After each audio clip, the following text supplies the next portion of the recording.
sa matagal na panahon po, lagi po itong umaabot ng third reading sa House. Pero pagdating po sa Senate, hindi po tumatakbo. Siguro po dahil po sa generation gap, dahil matagal po sa panahon na yung mga upo din po sa ating senador, sa ating pong mataas na kapulungan, medyo mga nakatatanda. Opo. So hindi pa po nila hindi naman po, lagpas na po sila sa age natin, mga hippie po tayo kasi sila yung medyo mas nakatanda pa. Opo. Ang tingin po nila talaga sa marijuana, talagang masama.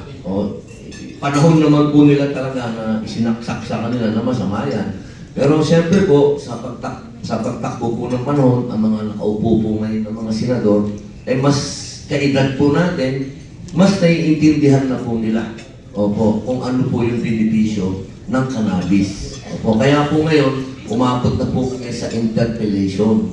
Ito po, pag natapos po ito, amendment na, o meron naman po silang mga gustong Ako naman po, open. Sabi ko, kung anong gusto nyong ilagay dyan, kung anong gusto nyong law enforcement, kung anong gusto nyo, lahat yan, pagbibigyan ko. Ang importante lang dito, una sa lahat, yung CBD.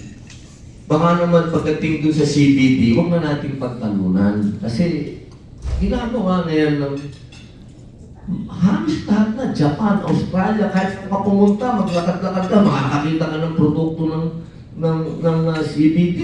Makikita mo yung 5 fingers, pwede pang mukha, pwede pang ligo, pwede sabon. Talagang ano na po yan kumbaga realidad na po yan. Yung CBD, sana wala ng diskusyon.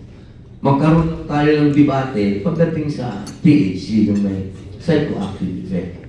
Pero yung wala namang pagkain lang, yung CBD kasi boss, pagkain lang yun. Sana wala nang mahabang usapan.